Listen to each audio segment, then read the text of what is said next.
I'm seeing greens. The Nintendo Shack is back. Welcome to PSVG's Nintendo Shack, a proud member of the PSVG Podcast Network and the newest member to the family over at Make Us Better. Find out more at patreon.com/makeusbetter. I am Jason Lacey, and the crew is all here. We're all here. Not only am I making an appearance 2 weeks in a row, but Caroline is here. Yeah. Yeah.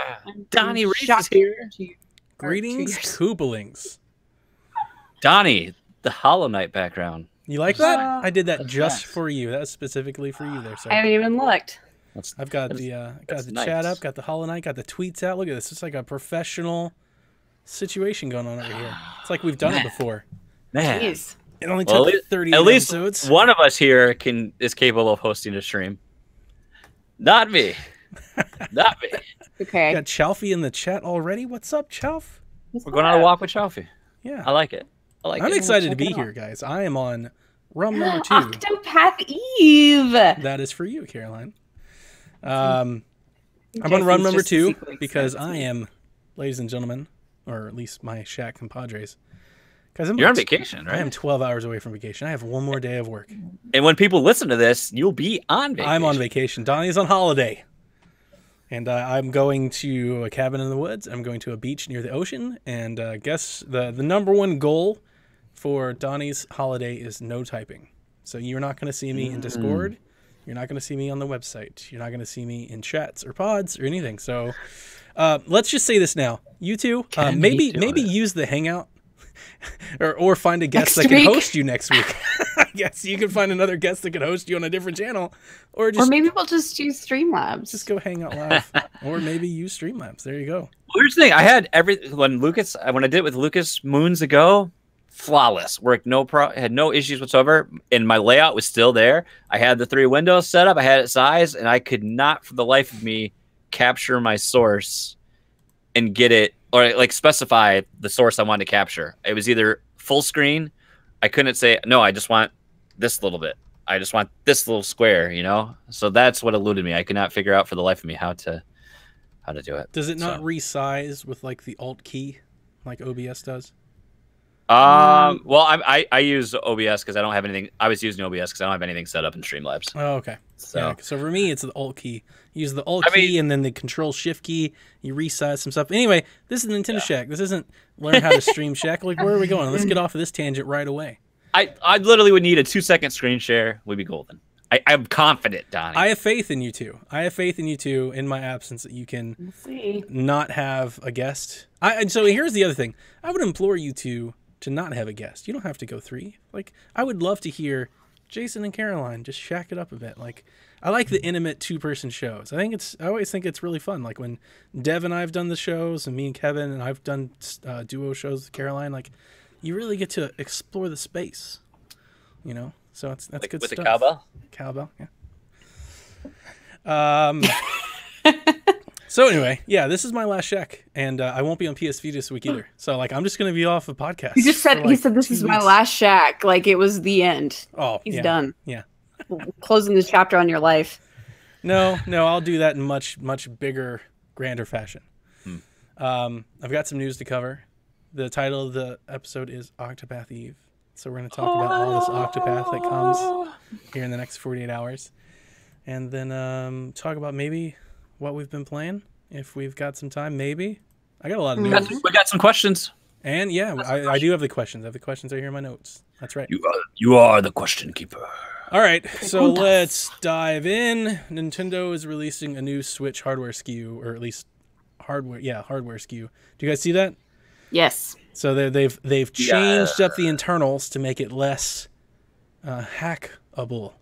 And they didn't. Well, we knew that was coming. They didn't tell anybody. They just did it. So here's my question for you two: can I sell my hackable Switch now for more money and buy one of the new ones? Because if I could flip it, that would be a sweet, sweet deal. I wonder if this will be the PlayStation 3 that was backwards compatible. That like 2 or 3 years from now, people are gonna be seeking out that one that they could break, versus the ones that are locked down. That's pretty cool. It's like the 3DS cartridge, the Freaky Forms Deluxe. It's like this random cart that nobody cared about the game. It was just something that they could use to homebrew their 3DS for streaming purposes. the big news that happened since you guys were on with N64 Josh, which I'm a little upset I got to miss. Although I did write a featured contributor stuff for him, so hopefully you'll see me over there. But I'm excited to have him back.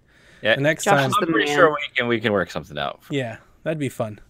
The big news that happened since last week is that Warframe was announced, coming to Switch. Warframe, the third-person co-op shooter MMO thing, I Yeah. guess. I've never played it. I don't know what Warframe is. I played it for like a half hour.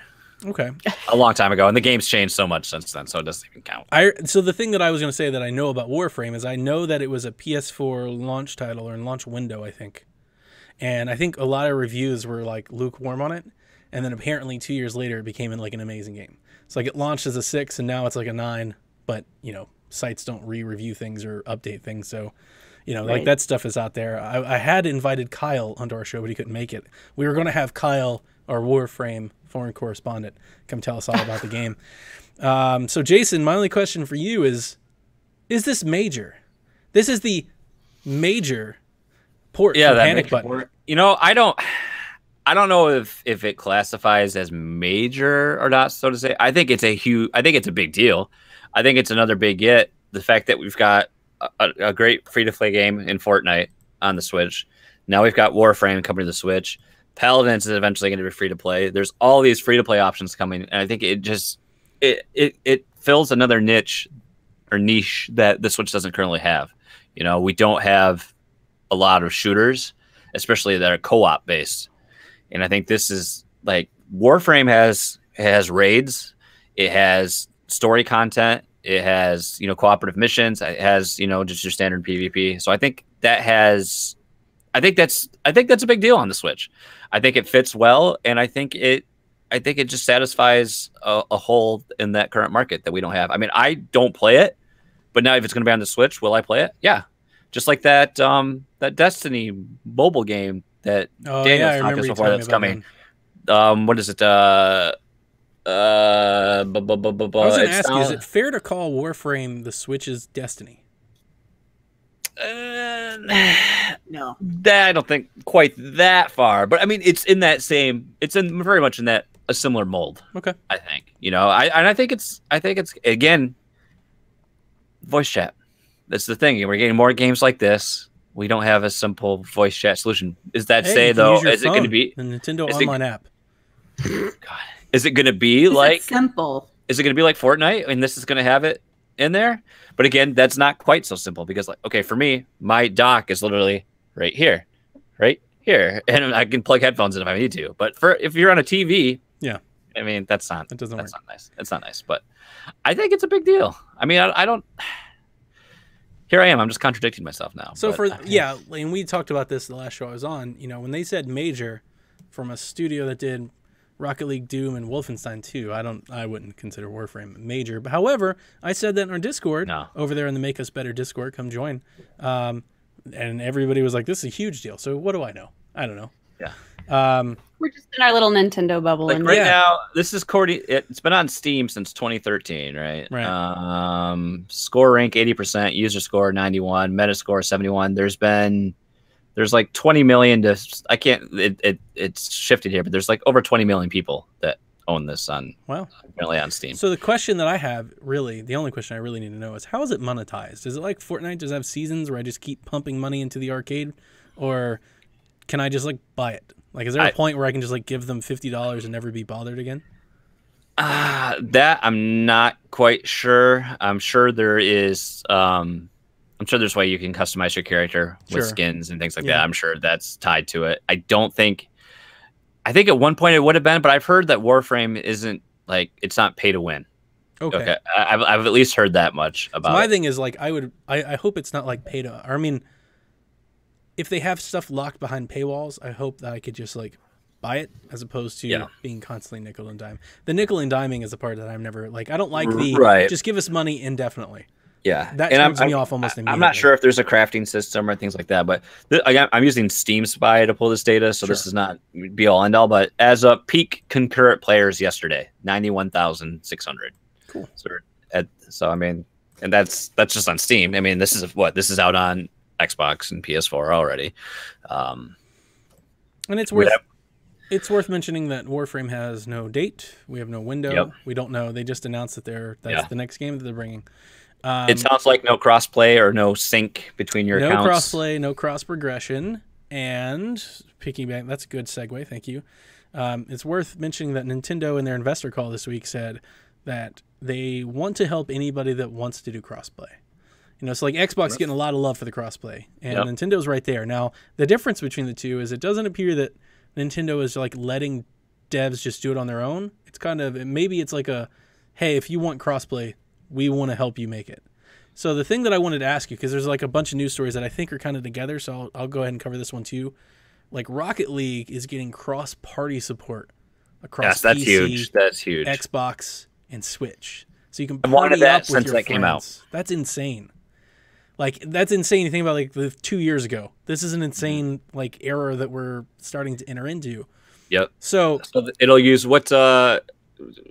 Refresh my memory. Who's the developer of Rocket League? Psyonix. So you have to use like a Psyonix account, essentially. I think is what it. Because that's like why I stopped playing it really on the Switch. Because Lucas had it on PC. He was the only person of like one of my good friends that had the game. I had it on Switch. I mean, we could do custom battles, but if we can't get the room filled, that's not so much fun. Right. But now, I mean, he's got a Switch now, but I don't think he'll buy Rocket League because he's got it on PC. But now that that's an option, I mean, that's a big deal. Yeah, so we're living in this world where you can party up across 3 different platforms. PlayStation. It's like the beginning of the Smash Bros. Commercial on N64. Imagine me and you and you and me. Hey. Caroline, and then they just start Caroline's the official singer of Nintendo Shack. Okay, Jason? I don't know what's going on, but like, dude, you just got here. Okay, she's been here. She's the official singer of Nintendo Shack. Whatever. I can't even say that you shave your beard, and then it all just goes. I can't even say that with a straight face. So it's crazy. So we're getting all this cross-platform stuff. It's crazy that Warframe's not doing it, or at least now. And then it's also crazy that like Fortnite has voice chat built in. So the question that I wanted to ask you guys, do you think that like Fortnite had the muscle, considering how popular they are, that they were like, we're not going to bring the game to Switch if we can't do voice chat natively? Do you like, is there like some favoritism being played here on Nintendo's side, Caroline? What do you think? I don't know about that. Okay. It seems like a lot of little deals, little favorited things are happening. Yeah, but I don't think it's favoritism. I think it's more being careful. Okay. They're very cautious. Yeah. About everything. I think they're just picking and choosing and hoping that if one thing works out fine, then they can expand. But I don't think it's favoritism. What do you think, Jason? I don't know if they said we wouldn't bring it, but I at least can say it's like, hey, is there a better option? Is there a better way? Come on. So the question is, why aren't other games taking advantage of it now? Because I mean, it was a big deal. Fortnite opens the floodgates, right? Like, right. Well, I think it's really been pushed in the public consciousness. So now everyone's aware of it. So now I think we're going to have to see some more games. Because wasn't it? Isn't Payday 2 on the app? Yeah. I think everything else is on the app. There's no other game but Fortnite. The only ones that actually like support it though, is Mario Kart, Splatoon. There's only like a few Nintendo games that actually even support it. So, I mean, and honestly, if I want to play Fortnite, I'd rather just use Discord. I think Paladins doesn't. Sounds right? better. I think that's what I've been hearing from folks on Twitter is that Paladins doesn't, and people wish that it did. So the question's like, if you're Paladins, why aren't you? It's because Nintendo won't let you? It's interesting. I want to know. Yeah. Like, I need some I need like what deals are being done? Because if you told me that I'm going to let you guys do your thing because I have dogs I need to murder, apparently. I'll be right back. If you had told me that Fortnite was like, hey, we're not going to do this unless we can do voice chat, like, I would understand that. I would totally understand that. That's a core part of their game. I would too, but at the same time, I think they realized how many people, like, the opportunity that presented itself by putting it on Switch. And, like, look how many people still got on it on the Switch when they knew that voice chat wasn't a thing. Yep.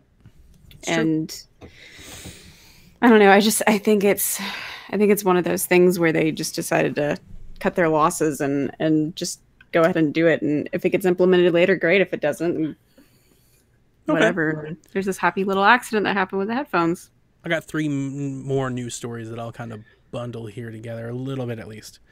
So, PSA: I don't condone the abuse of neglect of animals. That's just for the camera. Just play it up. Play it up for the views. Guys, if you didn't notice, he hit the mute button before he left, so we have no idea what he just told us. So two things. NPD, right? They've come out and said yesterday that they believe the Switch will be the best-selling console of the fourth quarter and the best-selling console in 2018.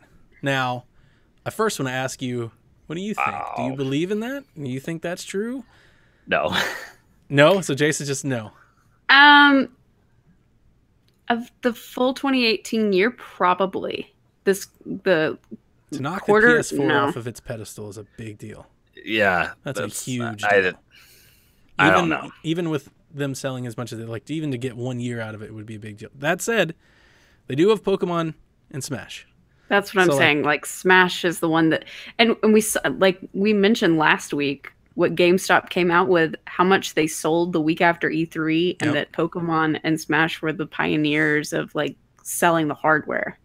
So I don't know if it's enough. Chalky corrects us. He says that he's read that Paladins will have voice chat when the free version drops. Which is next month, I believe. I've been hearing August was when that's coming. Okay. I mean, PlayStation still has a really good lineup. They still have Spider-Man. You know, like that's going to be big. But I could, if you argued to me that, hey, the majority of people that are going to buy a PlayStation already have, and that might present a window for somebody to topple them, I would understand that too. So it might be like a mixture of multiple factors. The fact that Nintendo has some heavy hitter IP, they're newer, and the fact that PlayStation's been on the market longer. Maybe. It's still a big deal either way, because PlayStation has just owned this generation from the start. Yeah. It'd be a big deal either way. And then the last talking point that I had was Nintendo says that they're not at the point where they can announce their entire product lineup for the fall. So piggybacking off of that, 20 million unit promise, there might have more stuff to announce, and that they expect to drop between 20 and 30 indie games a week. Our wallets cry. Not only our wallets cry, anybody trying to find those games cry. That's 120 games a month. I've heard a lot of good discussion on this. Ooh. Well, do tell. Various outlets. Just because, I mean, in theory, that sounds great, because you'd like to think we're going to get, this means they're going to have all these great top tier independent games coming. But no, that's not immediately what everyone thinks. We think back to the Wii and shovelware. Lots and lots of shovelware. Mm-hmm. Which we've seen already on Switch. Yeah. I mean, I do the weekly updates. I think every week I see 5 to 12 highlights. Mm-hmm. And I see 17 games I've never heard of, never seen marketed, and they're all mobile ports. And I don't mean to demean them or say that they're less important. It's just, apparently they're less important than Nintendo because they've never talked about them. And of those 17, maybe 1 or 2. Yeah. Typically. I mean, one is a game we've heard of that's going to be good, and there's usually maybe 2 others that are like, oh, okay. And I will say that, there's just no way we can easily parse all the noise, and so you can focus on what's good. I mean, they've made some steps with they have the featured section and things like that. But have you seen the tabs now in the feature? They even have tabs that you can go left and right on certain categories. I don't think I've. So there's like top selling like this week, something like that. They're more. I've seen more menu options in the recent 2 weeks than I have before. Yeah. You'll spend more time in the eShop than I do. I mean, I go in there and I'll look, and I usually I'll see a game I've never heard of before. I'm like, oh, I had no idea this was coming. It's interesting, and I found out now that I have to add it to my wish list right then, because otherwise you'll forget all about it. You'll never find it again, just because of the volume that's being pushed into there. But I don't know. Caroline says no box, no buy. For most things, we've got. I went for Golf Story originally. I went for Stardew because I knew about Stardew. I went for Yono, and bless that game's heart, it was not good. That's an elephant game, right? Yeah, I do pinball have game. more. The pinball game. What? Justin's playing that one. I want to play it. That one's on my short list. Yeah, you're right. I remember him saying that. Yeah, what is it called? I don't remember. Yeah, it's something like Yoku. It's something Yoku's Island Express or something like that. It's a pinball Metroid game. Sounds awesome. What the? Yeah. It's right down Jason's alley. Anyway, I'm reading what Chaffee says. I always get lost in staring at Caroline's weird shelf. Well, we're not going to have the Caroline's Shelf podcast. You can save that for further streams coming to you soon on PSVG Podcast Network on YouTube. I don't know, man. I just don't know. Like, if we get some more, like, there's so many good indie games we haven't even gotten yet. Like, look how long it took to get Hollow Knight. Look how long it took Pocket Rumble to come. Still no Wargroove. Where's Wargroove? Where's Shakedown Hawaii? I mean, yep, it's never coming. It's coming. Where's I saw another one. We're still waiting on Terraria, which is odd, because I thought that would have been a pretty straightforward port. Yeah. It's on 3DS, it's on Wii U, it's on everything, and we're still waiting on that one. And I'm wondering how much DLC too. I'm wondering how much like the waiting that we're waiting on is like a window, because it seems like we're getting, and I love it, by the way, and just to preface this, I love this, but it seems like we're getting really short announcement windows. It's like, hey, remember Pocket Night or Pocket Rumble? It comes out in 2 weeks. What? 2 weeks? So there's a lot of that going on right now. Donnie, have you played Pocket Rumble? No. I still haven't downloaded it. I'm not going to anytime soon, and maybe never will. I mean, Jason knows when Pocket Rumble was shown in that first Nintendo Direct, I was sold. I was on board. I was like, yes, this looks like a great game to tide me over until Smash comes. Problem is, that was a year ago. And now I know Smash is coming, and I'm already on a backlog, and I have no time to play Pocket Rumble. And as cool as it looks, like, I gotta stop buying games just to buy them. You know, I already have like 3 or 4 of those games on my Switch as it is that I'm like, I'm like telling myself one day I'll play it. Probably won't. And it's like, what is Pocket Rumble would be the next one? Probably not. So I'm just like avoiding it. But it's cool. I'm glad people are liking it. I thought that people would. It's funny that it's come full circle, because when the game was shown, I was like, this is awesome. And I felt like I was the only person at PSVG that thought that. And then like full circle, it comes out, people like it, and they're like, Donnie, you getting it? I'm like, nope. I mean, it would be fun to play with other people. That would be the only reason I would get it. But I don't have local friends. Come on. I mean, I was thinking it would be cool to I hang out in my basement and talk to you guys all the time. I have no friends. Yeah, I mean, it's just one of those things that just fell by the wayside. I feel like they're just late. You know, like the time for experimental cool indie games is early. You want to get in early before the flow of content comes on, and they launched right in the spigot. They launched a week before Octopath, and I'm still catching them old stuff. And there's all this DLC, and you know, like the spigot's on. Maybe one day when it's on sale or during a holiday or something like that, maybe I'll get it. But I don't think so. I am in that Jason Lacey mold that once Smash comes, like I'll never play another fighter, because it's like, why would I? Why would I play another fighter when I just have Smash? I'm not gonna play. You say you never play another fighter. I say, why will I play another game? Well, yeah, goodness. I'm just gonna play another fighting game until then. What do you guys think about the not yet at the point where they can announce a product lineup? I feel like we covered this thoroughly during our E3 recap when we remind people that are new to the Nintendo ecosystem. You know, you 15 million that just bought a Switch that didn't own a Wii U. We told you they have directs, typically 3 to 4 a year with a mini or 2 mixed in there. They have more things to announce. I would imagine a couple ports, a couple Wii U ports, maybe a Mario game, maybe a Zelda game. They'll throw one of those out in the fall. You know, they'll just throw it out there, and we'll get all excited about it. We'll do like a virtual console. You know, they'll do like a Mario Minis and Friends and an NES remix. And oh, by the way, Wind Waker's out. And and how excited will we be? Like, right? The Caroline's eyes light up. We'd all be super excited about that. And it's all like old game, but they'll throw some of that stuff out there to mix in between some Pokemon and some Smash. And it's going to be a great year. I think the reason that we're not getting a concrete thing yet is they're trying to, maybe deadlines are still trying to be met.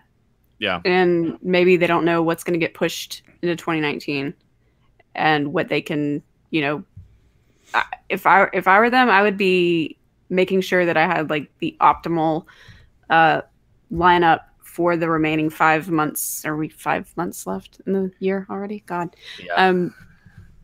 Make sure that I have, something that I can work with the deadlines and have something for August, have something for September, something that is pretty well interspersed until the holiday season. And then that the only reason I think that we haven't heard about it or we don't have anything concrete is because they're still just trying to work out the kinks.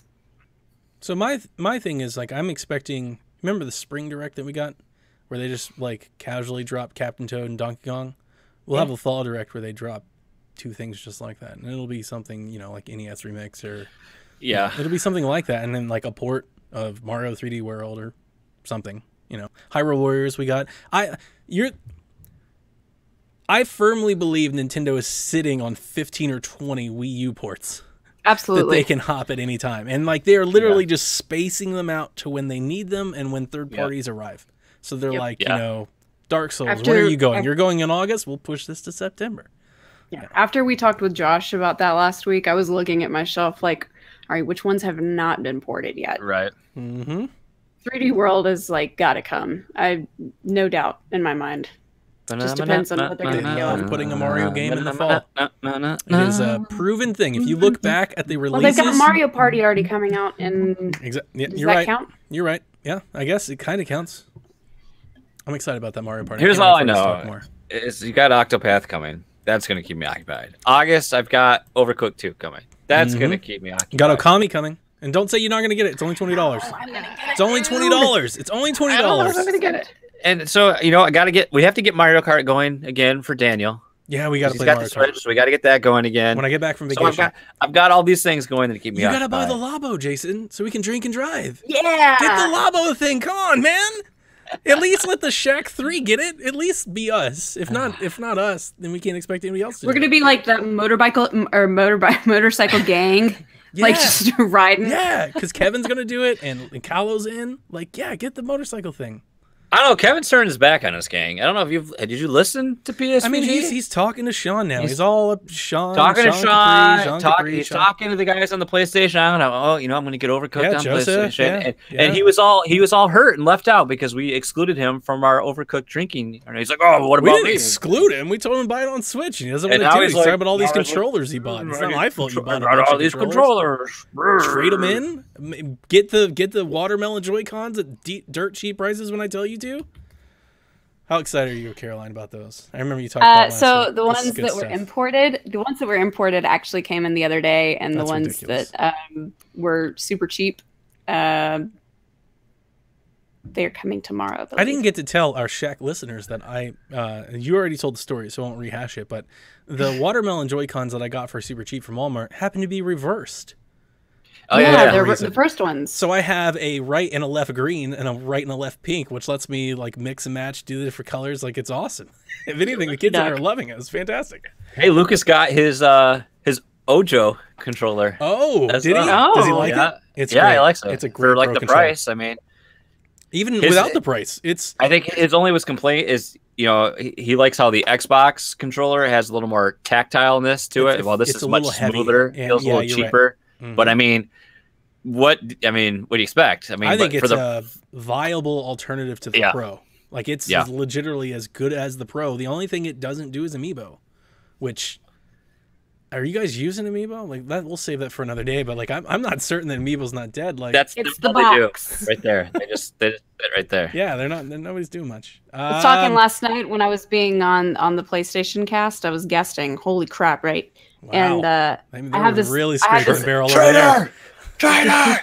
I have this app now that's called Game Eye, and it catalogs all of your stuff and gives you the going rates for everything. Even out of the box, that collection is $2,200. Isn't that sad? Donnie, you need that app. That's like sounds perfect for flipping. Maybe. It really is. Like that's kind of the reason that I got it, because I wanted to see like. I sold my Grey Joy-Cons for $60. It was a sweet trade for me. Guess who bought Jack's Pokeball controller? This guy. Thanks, Walmart. Sweet deal. Let's get to the questions. Yeah, we have one from the chat. Ooh, we should get to right now from Eric Baker. Eric Baker himself. Will there be a Mario Kart 9? You know what? There The will going be. thing. The going thing is just skipping 9 and going straight to X or 10. Like Windows did Mario it. Kart and X. iPhone did it. Mario So, Kart Ultimate. There won't be a 9 per se, but there will be a 10. What Yeah. about Mario Kart Sunday?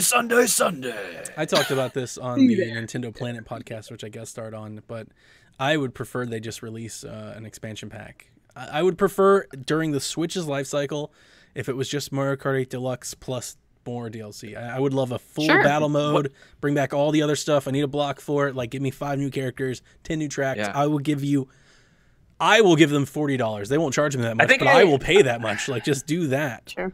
I think I said that on If We're in Nintendo this week. I'm hoping, like, what if we randomly just get, later on in the year, and they're like, hey, here's 2 new cups. Boom. Right. Yeah. I'd be like, Be sweet. what? I would give them $10 for just Block Fort, which I think we've talked about before. Like, if they Oh just my did HD God, Block Fort, I'd give them $10 for just Block Fort. Just do that, and I would do Just Block bring Fort back stream the for like a month. N64 competitive stages.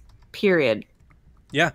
Oh man, if they did green an and red HD N64 Mario Kart collection, see, like it's to that point, like we talked before, and I don't think everyone feels this way, but I think for a lot of people, myself included, the engine, the design of Smash U is like a great end base for that game, and that you can just support and tweak and add content to.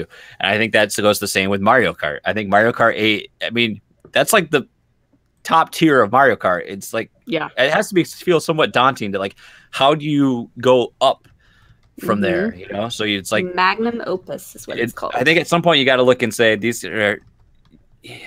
It's kind of like what we want Madden to do. Yeah. Get my coach mode cred here. It's like, at some point it's like, why are we paying $60 for Madden? Where it's just like, just give me a subscription and you just give me out rosters and patch the game. What if they did events? What if they did like a season pass for Mario Kart? Like a Splatfest, but Mario Kart. I'd totally be down for that. I mean, look what it's done for ARMS. Yes. I think the party crashes have been very popular in that game. Mm-hmm. Kaboski says Mario Kart Ultimate. Yeah, that's what everybody wants, Mario Kart Ultimate. Okay, so today is July 11th, 2018, and it's a special day, especially for us Nintendo fans. It marks the 3 years since Satoru Iwata has passed. Now, Caroline, you didn't catch up with us during the day, but all of us come from this old podcast community, or at least a lot of us. And when this happened, we actually started a Mario Kart 8 Wii U stream that lasted forever. We went on for 4 or 6 weeks straight. Like, we kept going, and it was a little hashtag for Iwata, which relates back to my tweet from earlier. So, Rich asked us, "What's your favorite Iwata memory, or factoid if you don't have a memory? Like, just you want me to go?" Understand. Mine is me as well. And that didn't we all race as the Iwata me too? Yeah, we all raced as the Iwata me. So it was like, it was like 12 Iwatas on the cart. My favorite one, bar none, has got to be the Smash for Wii U 3DS opening. Reggie. Just the best. Where he did like that, was it like that? It's not Dalsin, but who's the dude that does the headbutt in Street Fighter? I know what you're talking about. He just goes straight into E Honda, yeah, like he did that. He was all like, it's hit him with the forehead. That was great, man. That was fantastic. Awesome.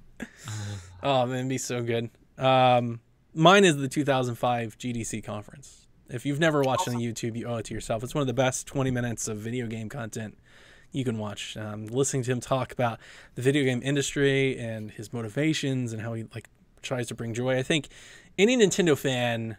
This is where I wanted to take this question.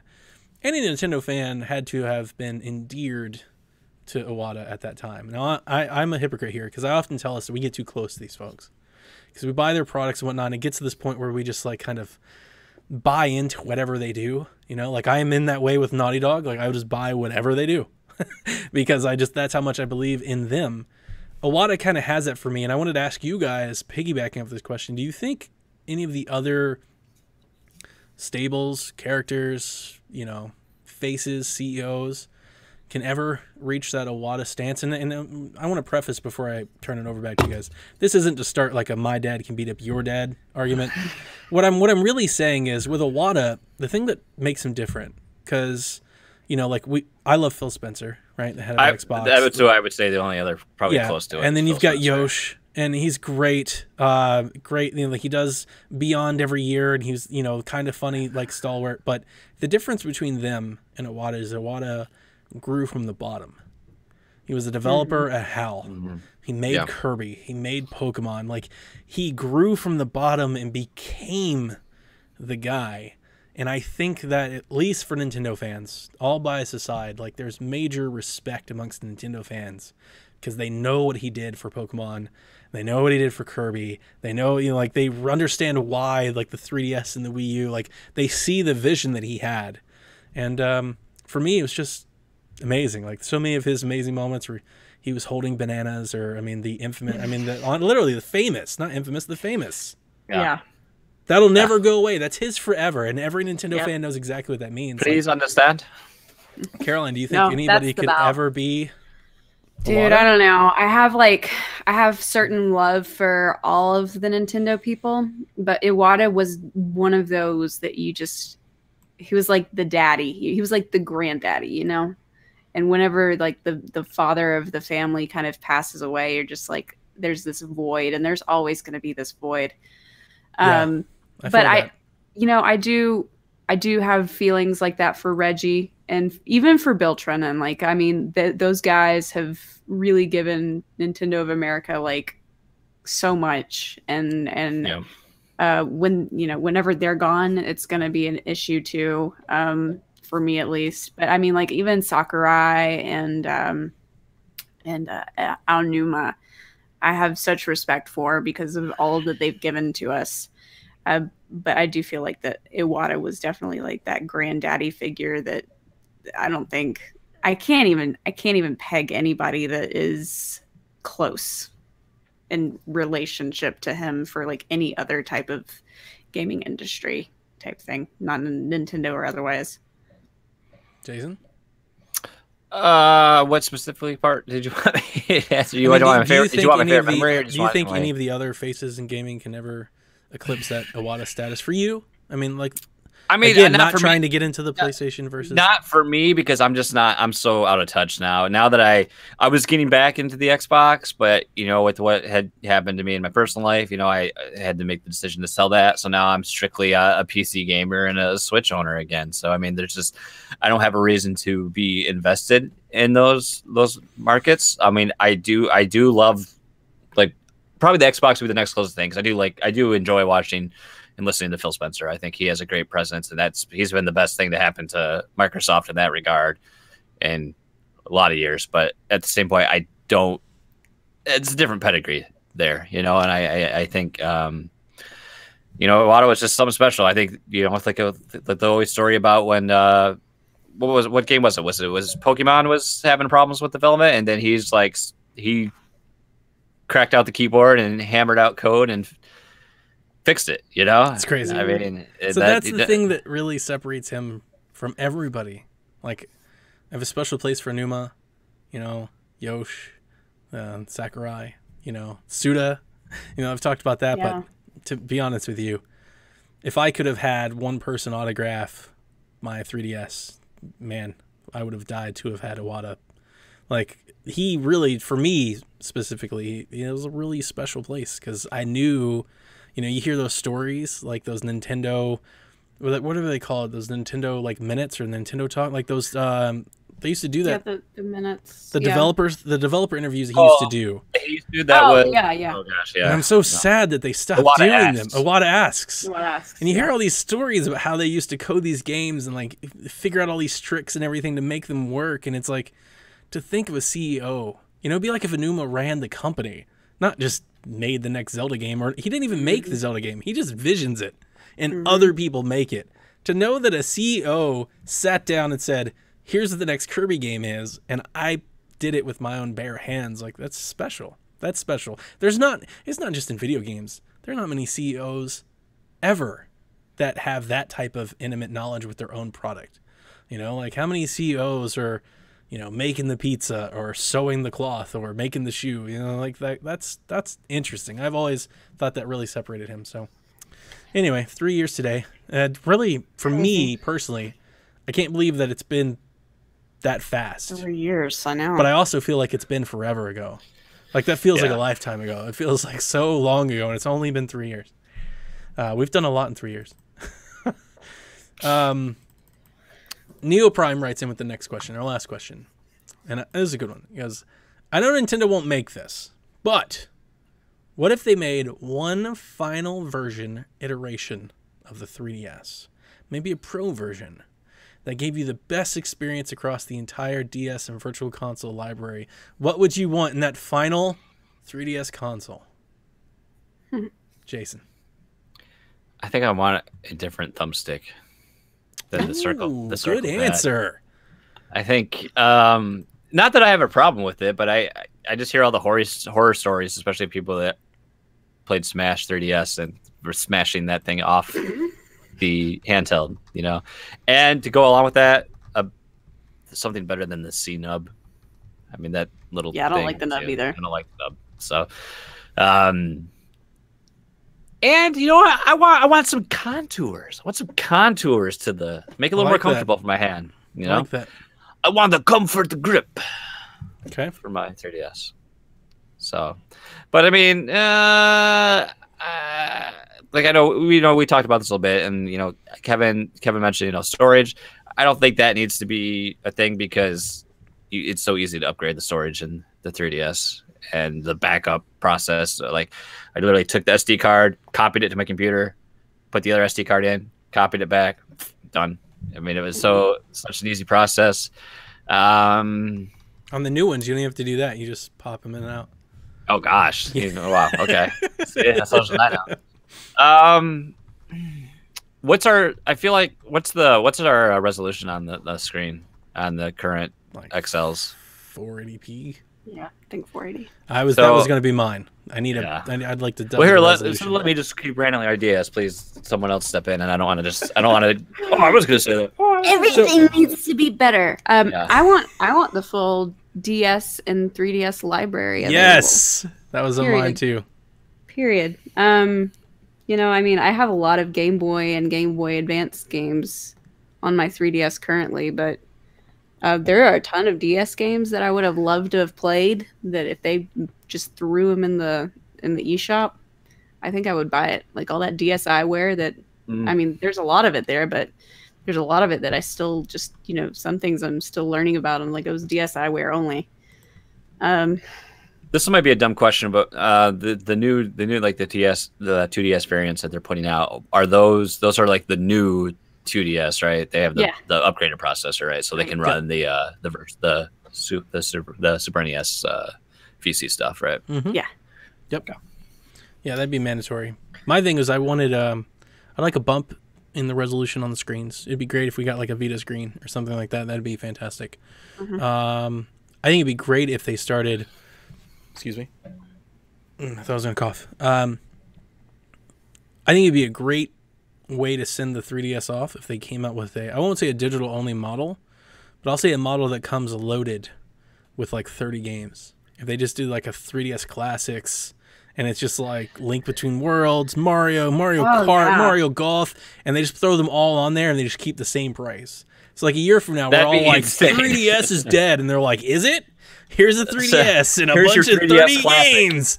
And like, Awesome. oh man, and they just keep selling. That would be amazing. I have always wondered like why more companies don't do that. Like nobody does that, right? They pare down the hardware as cheap as possible and they let it die. And it's like, why are you letting it die? Throw 50 games on that bad boy and keep selling them. Like keep making them. Because their library could do it. They could easily take 30 hits and put on that bad boy, and they can mix in some Virtual Console, and it would be, oh man, that'd be so good. That'd be so good. So yeah, Neoprime, thank you for the question. That's a good question. Now It's weird. It's weird once you go back to 3DS after like I hadn't played mine for weeks, and I finally played around to golf today. And did you beat me? No, I'm like tied for 4th or 5th. Ooh. But I finally was like, hey, I can't use my Mii. Time for some gold Mario. Let me get all the coins. Did you like that? Did you like the little mix? Oh, we can't use me this time around? I picked the characters that you're allowed to use. Yeah, That you can was use the DLC characters or Yoshi and Wario. Yeah. Isn't it? Yeah. I And picked then two for DLC and 2 from the regular set. and then it's super bouncy. Well, Yeah. who was the other DLC character? Rosalina. You go Yeah. Rosalina or Gold Yes! Mario, or you could go All right. Wario and I Yoshi. might have to play then because It's she's fun. my It's- bae. People don't want to play the DLC courses. That's fine. You play against the DLC characters. I'll let you know though. I posted my 24 points using Yoshi. I didn't use the DLC. I think I got 19. It's a I think point that's what I tournament, Caroline. You gotta get your round Okay. in. I think the round ends tomorrow. Like you gotta hurry. Okay, I'll try. It's funny you bring that up because I've been playing my 3DS almost nonstop. I finally got my cycle of 3DSs like all together, and Yeah. I've been playing Mario. And then Callo was posting 3DS pictures of Mario and Luigi RPG. So I started playing Mario 3D Land all over again. That's and what I thought. What Yeah. was that? What was that? The 80s racing game that was on sale. a couple times? Ooh,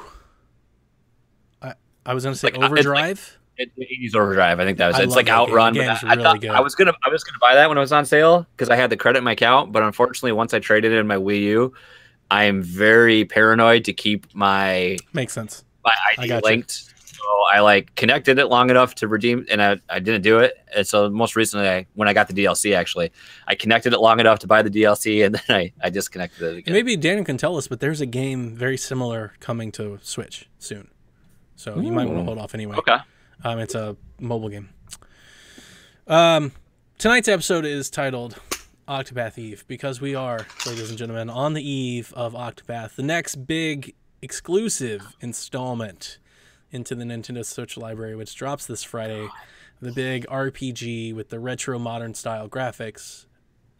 So we've got questions to go over this, but first, Caroline, as she takes another swig of soda, I want to ask you, like, one, we know you're excited about the game. We're all excited about the game. You got the Wayfarers Edition. Jason, are you getting the Wayfarers Edition or the standard? I don't know what I'm getting. Okay. I don't know what I'm getting. I won't know until it gets here because Gotcha. awesome people, when people took pity on my soul apparently and did awesome things for me. That was one of the games I was gifted, and I don't know what I'm getting. So Okay. I'm just getting the standard edition. I'm hoping it's just a standard edition because if people chipped in to buy me the Wayfarers edition, that's not necessary. I think it might be the Wayfarers Edition, Jason. But we'll see. We'll It's okay. We can have our tune in cute next little. week. Hey, Caroline, tell everybody about the game. Like, just let's drop a little knowledge. So the game is in the same vein as if anybody's played the Bravely Default series. You've got your Bravely series kind of meets Final Fantasy VI, where you go and you start out with one person and then you go around and you collect all the other characters to join you on your party on your way. And you get to start with anybody that you want out of the 8 people. And from there, you play through that person's original chapter 1, story, and then just start going out through the world, and you come across these other 7 people, and you get to have their chapter 1 told, and then once their chapter 1 is done, they join your party. And so it's just kind of you all have a certain task or a certain reason that you're going out into the world and doing this stuff, but you're all doing it together. Or it ends up being you're doing it all I was together. going to ask, do all of their stories like meld together at the end, or do we know? I'm not sure. We don't know. I'm not Okay. sure. No. But like, for instance, when I started the demo for this most recent demo, Hanet is the huntress, and she is going out to find her master who taught her the ways of hunting and stuff because he's missing and he's in trouble. And I went down a little ways and I found the thief who, through his story, actually gets in trouble by trying to do some thievery. And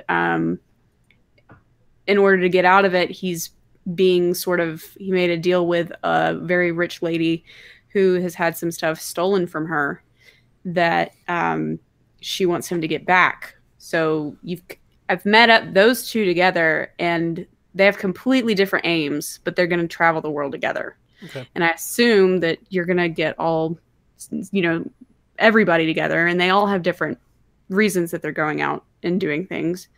But you're traveling as this group, and you're braving monsters together as this group. I've seen tweets that say the first 4 characters you do become your party, and you may not be able to switch them out. You I don't know about that, but I know that you can only have 4 out at a time. Yeah. Okay. I think you might be able to switch them out. Yeah. Though. Okay. I think I read that whoever the initial character you choose, that will essentially be your main character, and they'll like be in your party. Yes. They'll be in their party. You can't get past that first character, so everybody choose wisely. That first Oh, one will okay. always be Well, there. I loved the girl that I chose. So Then you're set. I didn't want to start over, like do the demo over just because I liked her so much. But there's job classes, different Yeah. stuff to dive into. Yeah. So yeah, like I mean, Bravely, it's it's your going to be deep. Donnie, did you play the demo? I have the not most recent one? yet played the demo. Dude, what's wrong with you? Caroline, I've been I- playing the Mario Rabbids DLC instead. Oh, nice. I might have a new question for you because you've played the demo. Like, I'm assuming, like, I went with Ophelia as my first character, and Okay. then I've actually I made it to Hanet's area, and she's my first party member. But I'm assuming most starting area is going to be the same. You know, you do your intro quest, and then you kind of get some freedom, and then you can get some side missions there. I'm trying to figure out, are those immediately, like, is it possible to complete those, or do I need to go somewhere else first? Because I had a couple for Ophelia, and like one, there's like, for instance, there's someone that's in a prison, and I'm like, okay, clearly he's been wrongly imprisoned, and I'm sure I need to. There's someone that clearly witnessed what happened. I was like, okay, because her skill is she can guide people, so she can have people follow her, and I was like, okay, clearly I need to bring some people together to prove this person's innocent. But I'm like, this is a time demo. I'm not going to waste a lot of time trying to do this because I want to keep playing. So I believe you can go back to those things because there was in Hanet's place when I started, there was a locked treasure chest. Then I got over to Therion, who is the thief, and he can actually pick locks. So I know for a fact that he would be the only one to do that, but it was in Hanet's area. So I figured some crossover might be required to do. I think they really want you to like make sure you go back to these places with, you know, a full party once you get everybody. So you're going to start as Hanet. Jason, are you going to start as Ophelia, or are you just messing around? I'm torn because I wasn't sure, but I mean, I do really enjoy the character. So I guess it just comes down to if I want to throw out that progress. But like, because I really did like Ulbricht's story as well, and I like Primrose, but at the same time, it's like I've already played as those two, so I'm gonna go as Primrose or Tressa. But I don't know, like Cyrus might be cool, the Scholar, or even Jason just Tressa names the rest of the characters. I don't know. I mean, I'm gonna go as Tressa the Merchant like, because that just sounds right, Yeah. Or I mean, Primrose. With Ophelia, the nice thing is, I mean, she's a cleric, so I already have someone with a healing ability. You know, so that's nice to have right off the bat. And I mean, she's kind of like almost like a battle. Like I think of like a monk in a way. You know, she's got healing, but she's physically adept as well. I mean, now I've got Hanet as well. So I mean, it's like Hanet's awesome. I'm in a pretty good spot already. So she has a snow leopard that is just.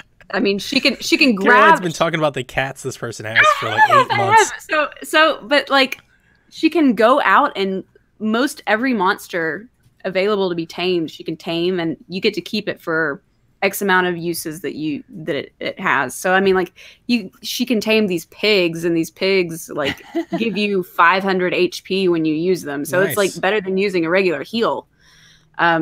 She's very useful, and I'm very glad that I chose her to start because I mean I was slaying. I didn't die once. Slaying. it won't work on Miley Cyrus though. Nice. So the game comes out Friday. She can't be tamed. By all accounts I've seen on Twitter, because I will admit I have not been like diving into this one because one, I'm not sure when I'm going to start it, and two, like I want to legit be surprised. But like the review embargo is up tomorrow, and one of the things I wanted to talk about was there's been some Twitter speculation, at least on my feed and the folks I follow, about reviewers not having finished the game. So just to add a little talking point controversy into here. Do you guys think a reviewer should finish the game before they're allowed to give you an opinion on it? When did they get the game? That's what I want to know. Yeah. Well, even without that, like if a reviewer just gave you a review without completing it, like is that okay with you? Do you? No, I want to know about the mechanics. I want to experience the story I want to experience the story for myself. Get good, guys. I want to be there's people that have said that, you know, Skyward Sword is crap, but I personally love Skyward Sword. For the story. And, you know, I mean, I'm not going to let a review saying, oh, well, the gameplay and the mechanics are really bad and stuff. Well, that wasn't really the. I just want to know, like, this game is huge. It's a long game. Yeah, I could understand not being able to finish it. Like, with an RPG, it's a daunting task. Like, I mean, Earth Atlantis, I didn't finish that game, and that's why I reviewed it the way it did, because it was like I couldn't stand to play that game anymore. So I think in certain aspects, yes, but with like an RPG, I mean, how these are humans. There's physical limitations to how much you can play. So I how can't much beat time Hollow Knight. with the game? I gave you my opinion on Hollow Knight. I think it's amazing. I can't beat it. Like, I didn't beat it. And that was really the ultimate point I was going to try to make, because I've seen this being bandied around, and I expect maybe it'll become more fervent tomorrow. Yeah. I think it's fine to write a review about a game that you haven't beat, as long as you let the reader know you haven't beaten the game. Yeah. Like, just blatantly state, here's how long I played the game to write this review. I think that's fine. Yeah. You're going to get a good idea of like the mechanics and the concepts. I can play any game in 5 hours and pretty much give you an opinion on the game. Yeah. Yeah. But we have a question for Octopath. It comes from Kyle over there at the Board with Video Games crew, and he goes, if I can only buy one game this Friday, do I buy Captain Toad or Octopath Traveler? Is this a joke? I like Captain Toad. I haven't ever played Captain Toad. I think Captain Toad is adorable. You never played it? No, I own it for Wii U, but I never played it, dude. You gotta go with Octopath. Like, it depends on how much money you've got, number one. Because I think Captain Toad's gonna be a little bit cheaper than Octopath. Like 50? No brainer. I think you can. Is it $49.99? I think it's 50 on Switch, 40 on 3DS. Okay. Well, dude, you're gonna get so many more hours out of Octopath. Yeah. It's not even funny. Like, Captain Toad would be, I think, a great game that he and his wife could play together. But it sounds like his wife isn't really too keen on the Switch anyway. That from what he said, that she just doesn't like it. So it sounds like just get the game for yourself, and Octopath, that's the one. To be a little contrarian, I would say that my daughter has beaten Captain Toad twice. I played the 3DS demo. Dude, Mummy Me Maze forever. I have beaten Captain Toad. It's one of the games that I have beaten. Captain Toad's freaking awesome. Like, it is a really good game. Caroline, you owe it to yourself to play it. It's really fun. Oh, yeah, I know. It's really, really fun. Captain Toad is super cute. That's the reason. I mean, like, yeah, it's fantastic. Yeah. Chat confirms. Kowalski says $40 for both versions. Ooh, there you go. So, yeah, you get a $20 discount. So, the only thing I would say is, I mean, really, I think the answer to this question is pretty simple. Do you want to get lost in a 80 to 100 hour RPG, or do you want a game that you can pick up and play and have fun and you know, it's got like some whimsy to it? I know he already has Lumines, so maybe he's not looking for that. Like, if you want the big dive in big game, Octopath. If you're just looking for a really fun time, Captain Toad. It's pretty simple between those two. So yeah, next week I won't be here, but Caroline and Jason will be, and they'll be able to tell you all about. I have no idea when I'm gonna get to Octopath, by the way, because I'm doing Rabbids DLC. I feel like it's kind of a blessing that you're gonna be gone, because that's all we're gonna be talking about. There you go. Because I'm gonna do Rabbids. I'm hoping to do Splatoon, and then I'm still working on Xeno, and then at some point I'll get started on Octopath. But it'll be a while. I may not even start Octopath until like late August at this rate. So it'll be interesting. But I did want to talk a little bit about what we've been playing before we leave. And I'd like to say that both Jason and I have reviews out for Switch indie games this past week. I have reviewed The Lion Song, the game that Caroline and I discussed on Shack a few weeks ago. I really, really like it. If you're a fan of Telltale or narrative adventure games, that's right down that alley. If you're a person that enjoys the arts, whether it be painting or music, it's right down that alley. So there's a lot of different ways. It's I think I've beat it in about 6 hours, which is apparently longer than most, which is about norm for me. Yeah, I really like it. It's a mature game, right? A lot of relationship, adult themes going on. I started to watch your stream of it that you posted online. So yeah, Donnie's played it on there too. And I did enjoy the first chapter more than the others. The third chapter I thought was really long. And like the third, it was weird because the third chapter is like really, they kind of set up the ending and a lot of things began to connect. And that I was just like, God, can we get on with it. Like by the end of it, like it's like when you get to the end, it's worth it. But getting to the end, it's like, did we really have to do all of that? Like I could have lived without half of that. But yeah, I really enjoyed it. I gave it an 8 or an 80, whatever you want to. That's what I did. I gave it a B. However, whatever scale you want to equate it to. I think it's really good. Of the indie games I've played on Switch, it's one of the best. It's up there. It's in the better that upper tier. It's not Hollow Knight good, but it's definitely really good. Jason, what have you been playing? Yeah, I did a review for Miles and Kilo. That's on the PSVG. Oh, yeah. You can check it out. It's like cutesy. It's very much looks like Lucas brought up a good point. We were talking about it looks like Adventure Island a little bit in visuals, but it's.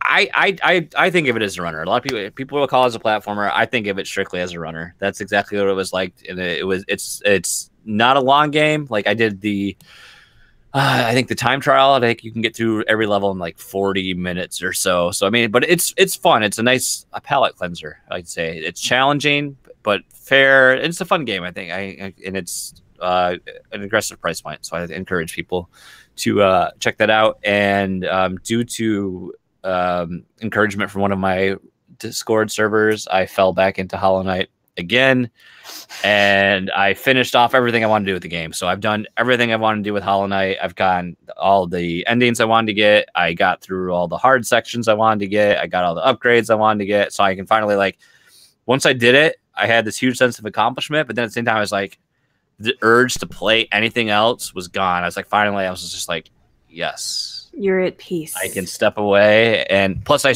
made sure, because I knew I'd play a lot of this game handheld. I knew I wanted to clear the Coliseum of Fools, as it's called, streaming, and I did. So I have it recorded gameplay of me finally getting through it. I'm just like, yes. Nice. So it feels so good to just be done with that game. And I thought I was going to 100% it, but now I'm like, I'm really jealous that he's beaten this game, and I've given up on it. At some point, I'm going to go back to it. It's really good. It's that good. After 40 hours, I think I'm good. I think I've done all I need to do, seen all I need to see. So I can't believe you played it that long. I know, and this is so funny because up until this point, you know, I was just like, Donnie was always like, "Hollow Knight, I'm so excited for it," and we were just like, "Eh."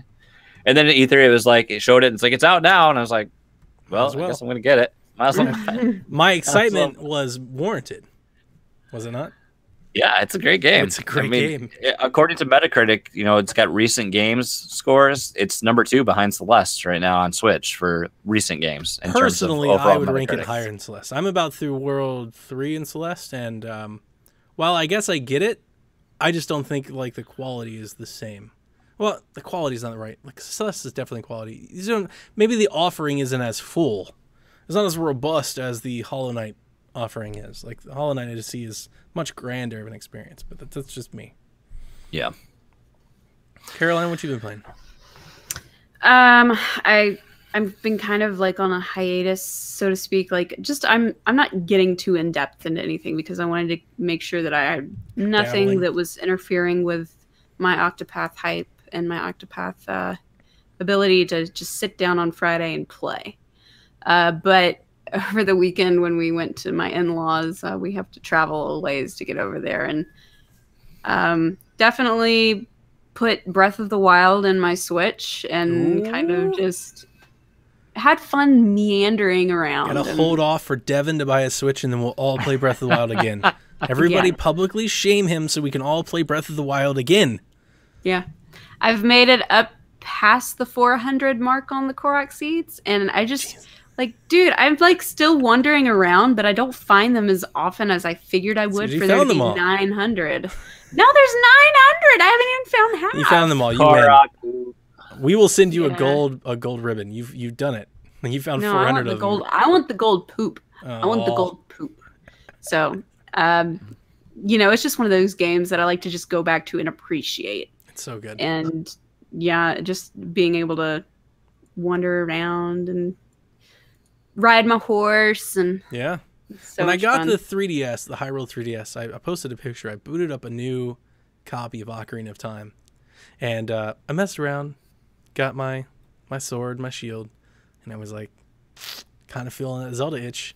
And I was like, I better put this down before I just like get lost in Ocarina again. So I'm starting to feel it. Like Devin needs to hurry up already because I'm ready to play some Zelda again. And, not happening. It's gonna happen. Oh, it's gonna happen. It's gonna happen. No. Trust me. There have been private DMs shared. It will happen. It's just a matter of when. It will happen. I did mention I've been playing the Mario Rabbids DLC, the Donkey Kong DLC, Donkey Kong Adventure, and how is it? I'm not even through. I'm at the boss on World 2. So I'm not even really that far in, just a couple hours. I do love the one thing I want to say about this for Shaq is I wouldn't be surprised if this game came standalone cart in the fall. I would not be surprised at all if they branched this out as its own game, kind of like a Luigi's, Luigi U. I wouldn't be surprised if that's the case because when you start up the game, it has its own menu. Like it's completely separated. Everything's completely separate. Like it has its own style. It starts you back from the beginning, which I really appreciated because even from the beginning, I'm like, how do I play this game again? It's been so long, like I've forgotten everything. And it really kind of, it's kind of like a separate game. It's like a second game. It's not as long apparently, but it's close. So, it's half. Really it's more than half.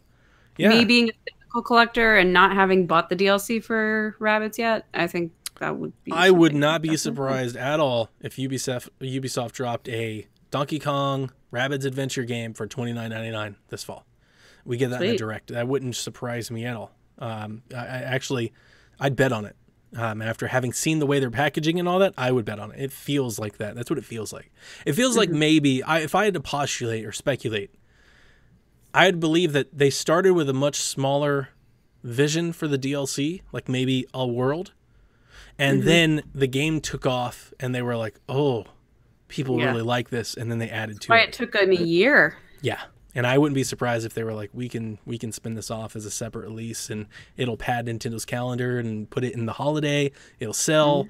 It wouldn't surprise me at all. So hopefully by the time I make it back to Shaq, I'll have beaten it. Hopefully. I'm trying not to play a whole lot of games on vacation, but I will be bringing the Switch with me and the dock. And then, so I'd like to get through that and then start on the Octolink stuff. So you guys do Octopath. Nice. I'll come back with DLC updates, and at some point we'll meet again. So at some point. With that, I guess that's the end. You guys got anything else you want to cover before we sign off here? Nope. I just think. Go ahead, do it. When's this going up? Friday morning. Caroline's leaving us for streaming. Sean Capri has invited her to If We Ran Nintendo, thus killing the Nintendo Shack. No. So it will go live after this goes live on our podcasting areas, iTunes, etc. Tomorrow night we are recording. Tomorrow night being the 12th. Kevin and I are going to be recording PSVG along with the gentleman that curate and wrote the book History of Video Games in 64 Objects. Awesome. And it's going to be fantastic. The book is wonderful. If you guys are looking for just like an interesting read about the things that kind of like staples in the video game world, this thing goes all the way back to 1940s games up through stuff just from last year. And it's a great read. I'm not finished with it yet, but it's a very good hybrid of a chapter book and a coffee table book. So I highly recommend it. It's great. Good plug. So before you sign off, before we let Jason sign off, tell everybody where they can find you, Caroline. I am the Nintendame on Twitter. You can find me there. I will be on PSVG tomorrow night. I am also on Arcadia Academia. We just had a new episode go live about Michael Jackson's Moonwalker for the Genesis. And it's super fun. Super fun. I love doing that show with Kevin. And anyway, you can find me on the Discord and the Make Us Better Discord. I'm there griping about my day. Jason? I'm on the Twitterverse, JW Lacey. That's all you need to know. It's the only cool thing I do. I don't do anything fun. Just there. Come on. Get on that attitude. He's on If We Ran Nintendo, and he just flex the pose. Jason's the coolest guy in video games. Everybody wants him on their show. Except for PSVG, apparently. That's a Kevin thing. They don't. Yeah, he doesn't want me. He's just like, he's too busy. It's too busy for me. And I am. You can find me over on Twitter at Play Nintendo. Ain't no G's in Play Nintendo. And signing off for my holiday. Everybody, Godspeed. I can't tell you how excited I am to not go to work for a while. Yeah, right. My boss hates how I always do this because I'm off Friday through the weekend, through the following week, through Monday. And he hates That's I awesome. always do that. He's just like, you always take Friday, Monday. It's like, you gotta shorten my week up, man. And then you look at him and you go, because I can. It takes a minute to get back As you into walk the out. flow. That's right. That's true. That's true. I've earned it. Yep. So with that, good night, Koopalings. And thanks for tuning in. Make sure you check out all the cool things we're doing over there at the PSVG Podcast Network. Now officially a member of the Make Us Better community. Come check out our Discord, which you can find the link on our blog at psvg.blog or on our Twitter account at psvg. Thank you so much. Go ahead. Hashtag PSVG takeover. Oh, yeah. That's what it's been. If you haven't been there a few days, we've basically just taken over. That's what we do. That's what we do. We're like parasites. And as Kevin would always sign off, remember, boys and girls, never stop gaming.